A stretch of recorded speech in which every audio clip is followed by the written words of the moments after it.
Thank you all. I leave you, Sandra. Yay. Thank you, Caro. Thank you, Ileana. Hope you guys are getting some amazing notes being written down in your notepads. I see all of it coming through in the chat. So I am excited for this panel. We're going to talk about heritage and leadership. We know that a lot of you have put some remarks, and we've heard things from different events that, you know, sometimes we need to be speaking white male, right? I love that Sammy brought that up, but we find that difficult. And I know, Alejandra, you have a lot to share on this topic of the different cultural issues that tend to hold us back. So I would love to start the panel with just a quick round introduction of all of you. Alejandra, we'll start with you, and then John, and then Frank. Give us that 60-second who you are, so the audience can really connect and get to know who you are. Excellent. Thank you, Sandra. Of course. I'm Alejandra Mielke. I live in Austin, Texas, originally from Monterrey, Mexico, and I came here to work on my PhD, and I stayed here working always with the Latinx community around leadership development, around making sure that we get the best opportunities to succeed. So I do coaching and consulting as part of El Puente Institute, and I'm very happy to be here. Thank you very much. Thank you. John, go ahead. Hey, thank you. First, I just wanted to commend United Latinas. What an incredible lineup of individuals this morning, this afternoon. It's just great. So my name is John Moreno-Escobar. I'm a chingon. Ileana will be happy that I said that. I'm a chingon Latino from Colombia. I've been here in the United States for over 20 years, working on college access and access to education for our minority students in the United States. Live now in South Florida, but I spent 16 years in New York City, and now working as a consultant independent on my own firm. And just recently, was appointed to be the president of the first Hispanic Chamber of Commerce in Broward County, Florida. So super excited about that. And I could tell you more after the introductions. But thank you for having me here. I'm super honored to be here with Frank and also with Alejandra. Thank you, John. Go ahead, Frank. Good morning. Buenos dias. I first like to thank Sandra. Thank you. You and I met at the height of COVID, and I'm grateful for our friendship, and I also see Luisa Mendoza as a friend, and Esther Aguilera, a friend, and all of you united together, we're friends. And my name is Frank Carbajal. I'm a son of immigrants from Mexico. I'm a father to 3 wonderful daughters. I'm a husband to Latina, Amalia. I'm a brother to 3 Latinas. I have 2 female cats, so I'm all in on Latinas. Let's go. That is awesome. That is great. All right, so let's dive into our first question. And this one's a question that I had that I actually didn't share with you guys, but you guys have this one. Because you guys are all proud advocates of embracing our Hispanic heritage. All of you do some form of that. Can you share what has driven you to really embrace that with such passion throughout your careers? We'll start with we'll start with you, Alejandra.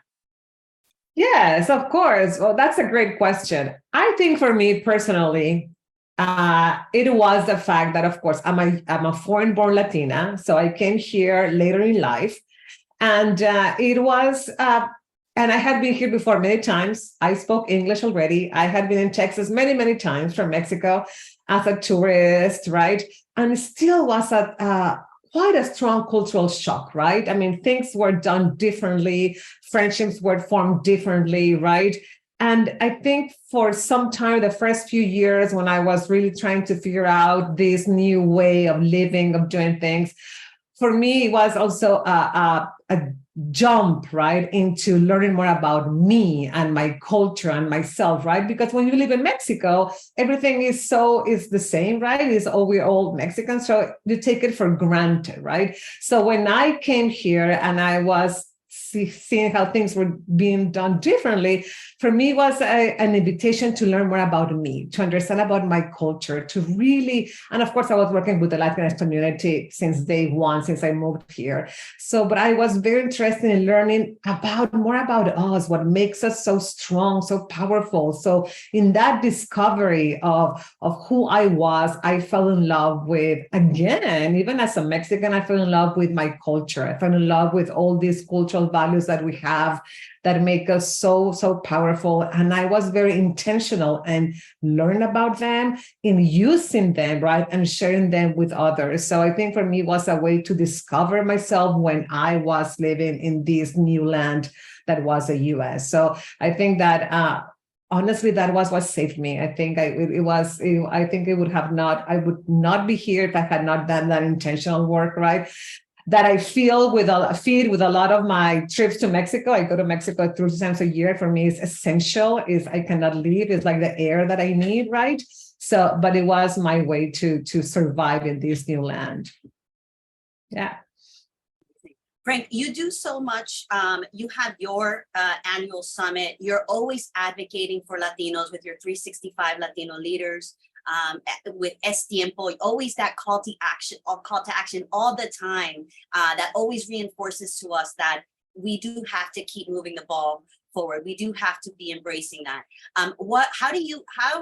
How do those principles and those values of really being passionate about sharing that with others, how do they influence your approach to leadership and to success? Yeah, thank you. And I love the question. And I like to say hi to John Moreno-Escobar, because I remember the conversation we had in terms of positioning ourselves. And this was a few years back. And I'm so glad to see him. I think it really is important to dig deep into our roots, raíces, and understand who we are. And it wouldn't happen without, the upbringing from my parents, who immigrants from Mexico.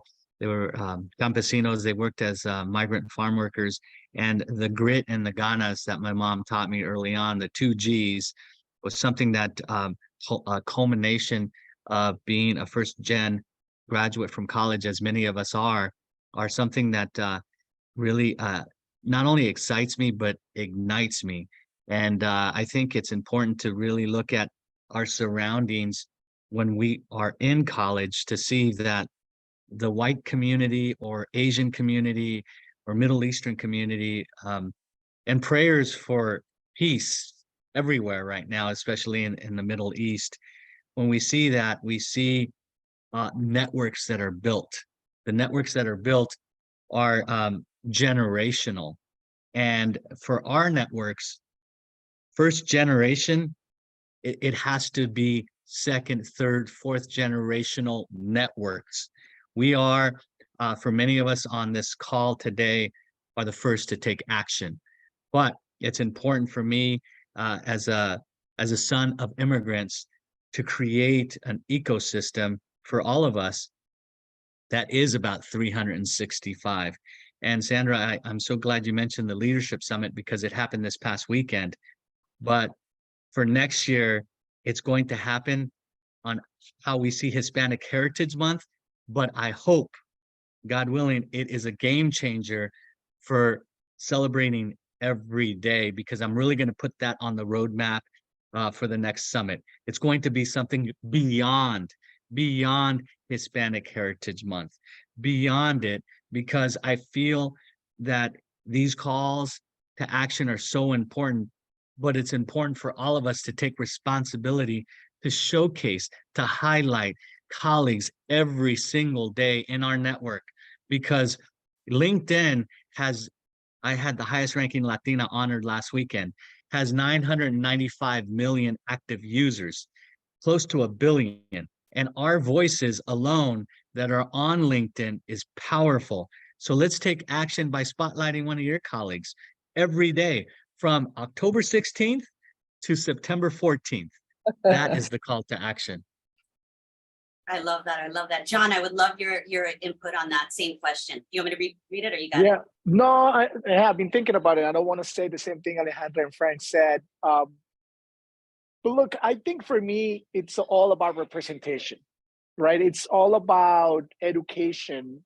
And when you, to what Alejandra was saying, learning about your culture, learning about the data and the numbers, right? Not just dollar numbers and dollar signs. I think it's beyond that. It's the contributions in culture, the contributions in music, the contributions in arts, the contribution in the economy. And for me was when I moved from Colombia here to the United States and to New York City, where it's a melting pot and you have all these individuals living in the same city, and it's so tangible, the way that the state and the city sees the connection of everyone to work together, but at the same time, the representation is not the same. So for me, it was about how we could us to move it into Frank's point, how we could us work together to make sure that we are becoming a force that could really elevate the presence of our Latinos and Latinas in the country. And if more people learn about who we are, I think we will have more Franks and more, Alejandras and Franks and everyone that is here in this space, so we could promote what we do best, which is working hard, making sure the shit gets done. And I'm sorry, my language, because we do that. Latinos get things done. We do it all the time. Frank Miranda put that in a commercial a couple of years ago. It's like we get as done. It's actually a song. You can find it on YouTube. We do think we get things done. And I think that a lot of people forgets that we were part of so many critical moments in the United States. John Leguizamo, which we've been blessed to have in Miami a couple of times now to give his remarks in a couple of events, he always comes back to this, we were in every war the United States fought. We were there, but we don't have people like us in volumes to go and share those stories. So this is what I'm calling all of you to share your own story, but also to share the stories of others, because that's what makes us strong at the end of the day. So for me, just to finish, has been a mission to bring people together, because I think that is the biggest issue we have as a community, is not working together. So that's what I love your logo for your conference, because I see the net, I see the connections. That's what I see on this graph that you guys put together for us today. It's all about connecting and working together como hermanos, no como enemigos. I think that's really critical. I love that. You brought up some great critical points. And Alejandra, I want to now push it to you to really talk about what are some of those cultural baggages, those things that we often don't talk about, because when we don't see ourselves represented in film, knowing that we fought war, like knowing all of these things, we have for many years, since up until now, have felt like we're not visible, and meanwhile, culturally, we feel we're part of this land, we're connected to this ecosystem, but we've been for so long been made to feel like you guys don't matter. And that has an effect on our mindset and how we perceive, how we show up in companies and organizations as leaders, the things that we choose to say and choose not to say. What can you call out all of those cultural, and I know you mentioned it in one of our cafecitos, but all of those cultural ailments, I don't know what to call them. We talk about cultural drivers, right? We talk about, and we've, that are the cultural narratives that are within our community and our culture. And we very intentionally use the word drivers at El Puente Institute and my organization, because we understand how those can push you for action, right? Or it can stop you from moving or making decisions or taking risks, right? So that's what we call them, the cultural drivers that we have as Latinos. And even though we have differences, because we have many Latin American countries that we represent, there is something about our history, right? And our religion that is present in a lot of our countries, right? That are the basis for these cultural drivers. So quickly, let me tell you about what we talk about familismo, right? For us, familia is important. The unity, right? The group is important, more important than individual. So we take care of family, extended and immediate. We base decisions on family. We take take care of them, right? We honor them. So that's a big decision. It's something that's going to make our decisions going one way or another. We talk about respeto. We are very respectful. We understand that, and we want to give respect to people that are older than us, right? That have been here longer than us, that have experience. So that's another cultural driver that can move us in one direction or might stop us from doing some things, right? We talk about simpatía and personalismo. They usually go together, right? That simpatía is that we like harmony. We sometimes avoid conflict. We like that interactions to be cordial, with good manners, right? We always talk about the one who is simpático, right? We like that. And personalismo is we like to develop these deep connections. We like to go beyond the surface. We don't like to stay in the surface, right? We like to have that simpatía to connect to people, but then we like to go beyond. We like to know people, what is important to them, what is going on in their lives. And sometimes when we don't have that, we resent that, right? Because we really want to go beyond that surface. And we also talk about machismo, marianismo, that are also very important cultural drivers, and that talk about gender roles and how they have been identified and how they have been conceptualized in our cultures, right? So all this, and there are more, but we usually talk about these 6. All of this talks about how sometimes we show up in ways that might not be helping us, right? Because sometimes perhaps respeto makes us not speak up and not speak our mind and not debate others and not question others, right? Because we want to be very respectful. I noticed that a lot in the university when I was getting my PhD and people were debating right and left professors. And I was like, okay, this is different, right? Or we talk about the influence of marianismo, especially for us, for women, how we tend to take care of everyone, to mother everyone, to nurture everyone. And sometimes that takes over our time, our efforts, right? When we forget about our needs. So once we know more about these cultural drivers, like you said, once we know, we can name them, we say we can tame them, if necessary, right? Or we can claim them as superpowers. Because the other thing that I want to say is that in these cultural drivers, we have a lot of traits that make us amazing human-centered leaders. And those are the leaders that we need now, the world needs now, right? So a lot of the things that others have to sit down in classrooms to learn, we have them as Latinas, as Latinos, right? Because of our cultural drivers, our cultural narratives. I love that. And I think through the course of the rest of our time, let's dive into how we can show up, knowing even when we call it and we know, okay, you know what, I know I should have said something at this moment, I know there's some cultural blocks, but how can we, and I remember a while ago thinking it's almost like we have to not be ourselves, right? And I know that that's not the way, but I mean, I think we think that way, right? Okay, we're passionate people, right? We're loving people, we're nurturing people. And yet, in this world, we have to, in order to survive, we have to adapt, other traits. We have to adapt to be more affirmative, be more active. How can we do that? Even when we call it out, what do we need to, what's the self-talk that we need to be telling ourselves to say, okay, you need to change, not be the opposite, but how you said it beautifully is see it as a superpower. And I know that could be difficult for a lot of people. I think that changes on industries. I feel that we have a male-dominated, business Wall Street culture, right? And women, Latina, or just women in general, or even Latino men need to adjust to that culture. It's really hard. So I think it goes into the industry.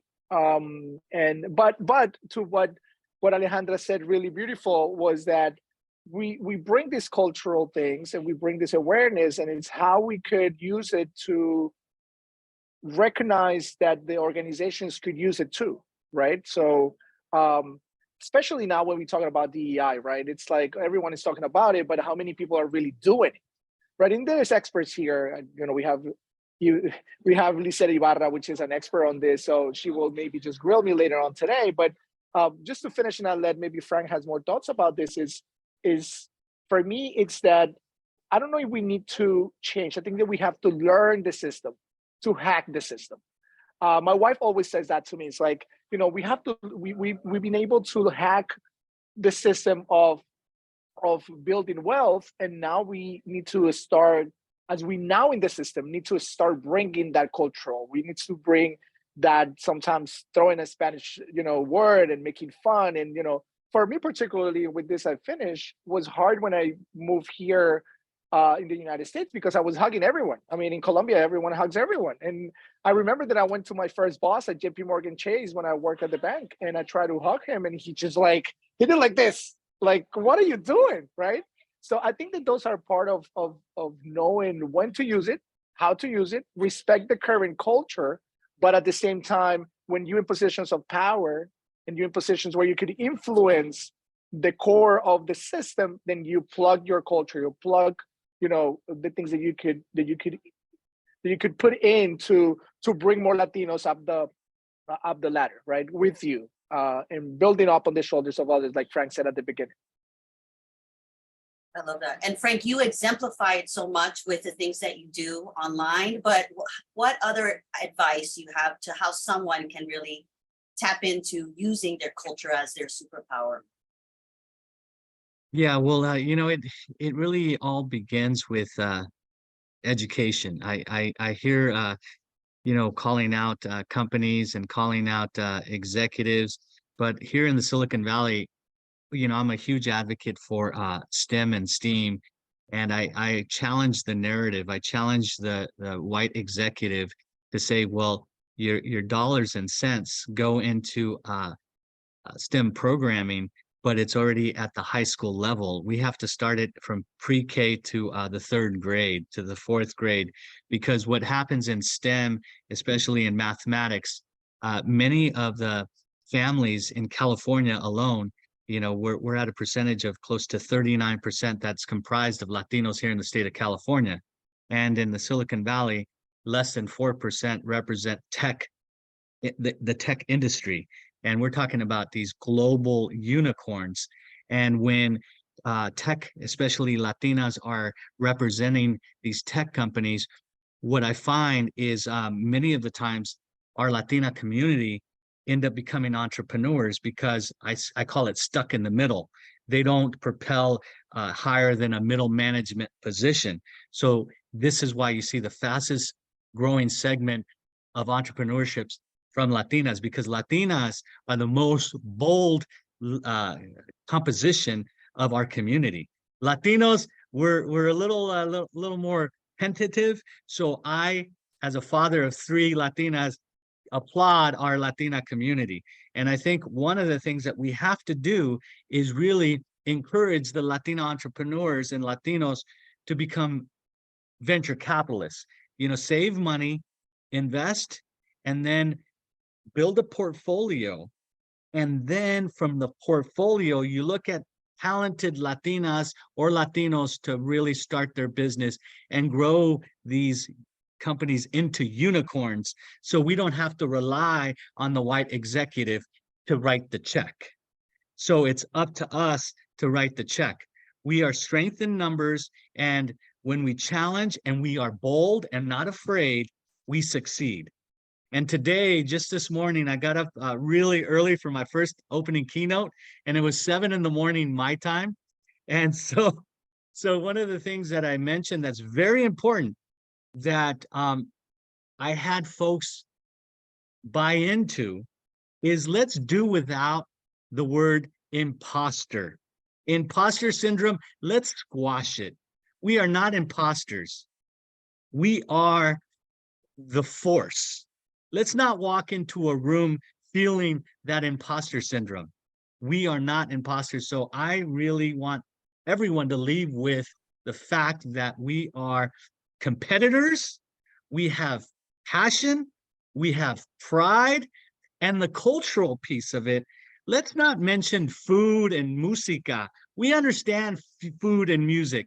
Let's talk about our thought leadership. Let's talk about our storytelling. Our storytelling is our superpower. Our dichos, our quotes, are our superpower. We are the ones that should have created Twitter, X, now owned by Elon Musk. We are the ones that should have created Facebook because we have the most connections of any other group in the nation. So let's stop relying on other people to create our story. Let's be our own, like be your own, to really propel each other, unite, bring people together, and really accelerate our community. I love that so much. You dropped so many things there. Number one, the boldness of us. Number two, we should have created these companies. I bet you the idea was created inside of a Latina somewhere, right? Or Latino. Oh, yeah. Right? But Walking into a taqueria and then saying, "Oh my goodness, I want to create this idea." Yeah. But the execution is halted because of cultural beliefs potentially, right? Like, so how can we bring out all of those people to, to start feeling and believing that their ideas are worthy of execution, and finding and going out there and networking to meet the right people that are going to invest in those organizations? I think that is a lot of what we are missing, is having those connections. I mean, they're available, right? It's about being out there, but go ahead, John. I want to go, Frank. Go, Frank. No. John, I'm getting all fired up. It's so exciting. Let's go. Sandra, I love it. Sandra, you're a great moderator. So yeah, no. The thing that the two terms that I really fought for, and I challenged. She's really influential. Her name's Lily Gil Valletta, and she works on Fox as a contributor. And I told her on one of her posts, and Sandra knows I love to challenge our community because that's what it's about. I said, you go back to that desk and let them know to never, ever use the word illegal alien. We are not aliens. Now let's go to the table and let's challenge each other and say, let's not use imposter syndrome. Let's stop it. So that's all I wanted to say. And we have a lot of those things, we have them in us. It's not like we have to go and get things from somewhere else. We have in us a lot of that power, a lot of that boldness, because look at what we have done, right? So it's there already, just a matter of finding it and cultivating it and honing those skills that we already have. And that is part of our heritage, right? Of our culture. So we just have to go there and find those things. They're there already. John, I just wanted to maybe break something here, because I want to be completely transparent, honest about this conversation. And I think that we have not done, besides what the VC comment of Frank, it's right spot on. We could build our own wealth with the people who have the money to build our products and our companies and build up. But I have to tell you something. Every time that we have an incredible program, every time that we have a great organization out there, we find a way to not let that organization be successful. I think that is one of the biggest issues we have as a community. And then there's other individuals who build incredible organizations. They have the potential to transform the way that people see Latinos, and they take it for their own grief, if you want to, their own benefit. And I think that is where we need to work on. We need to work on working together. And I mentioned this story to many people that knows me from a long time. It's that when I was here in New York, I went and got invited into a meeting with the community from the Dominican community. And they told me, come right here, learn what the Dominicans are doing in New York City. And they brought me into this luncheon where there was a bunch of different people, politicians, community members, non-for-profit executives. And they pointed to this kid, last name Espaillat. They said, that kid is going to be the first congressman that was born in the Dominican Republic, and we're going to make that happen together. Everyone here in this room is going to rally up, and we're going to get that kid to be the next congressman. Guess what? First, undocumented congressman from Dominican Republic, it's in the federal government, it's working in Congress. And so I feel that, adding to what Frank is saying, adding to what Alejandra is saying, we need to work together. We need to work together. I cannot emphasize that. That is my conclusion of more than 20 years in the United States, is that if we see United Latinas taking on this every year, busting their asses to put these conferences together, become a member, donate, make sure that you are on their posts, make sure that you share their stories, make sure that you support them. In any other organization, I'm dying to go to your conference, Frank, but it's far from me, but I'm going. I'm going to go soon, but I'm going to go to that conference. We need to support each other, because that's how we build up the network. I think to Frank's point, and with this I finish, we do have a huge network of people, but we all in separate silos. We all in separate silos with that little network, and we have not been able to work together. So my invitation again, let's support all these organizations, our chambers, our non-for-profit organizations, our leaders that are running for office, everyone. We should be just one. So yeah, that's my message. Just let's try to work more together, because there's definitely some issues with that. I don't know what it is. Try to figure it out. Yeah. And reach out and insist and connect and insist and connect. I think that sometimes it's going to take some effort and intention, but definitely that working together is going to be critical. And I always talk to my clients, it's like, reach out, network, but reach out more than once, really connect, so we can really make these dreams a reality. I love that. I love that. And I just want to end with one word from each of you of what leadership means to you. We'll start with you, John. One word. One word. Yes. En español or en inglés? Both. Together. One word that leadership means, I guess is enlightenment, right? Enlightenment, like show, tell me, illustrate, give me, guide me, right? I think would be a lot of those words, but. Amazing. And Okay. we'll end with you. For United Latinas, unity. Mm-hmm. Thank you. Thank you guys so much for this panel. I truly appreciate all of you. And Thank you. we're off to the next one. And, Thank lastly, you. I just want to thank Gabriela and Sammy. Thank you, and I'm glad to see you all on here. Thank you. Thank you, everyone. And don't forget to take up space. Take up space, also very important. Make sure that you show up. Awesome. Thank you. Thank you, Alejandra. Thank you, John. Thank you, Frank. This is just like getting better and better. Like we're just rising here with empowerment, with insight.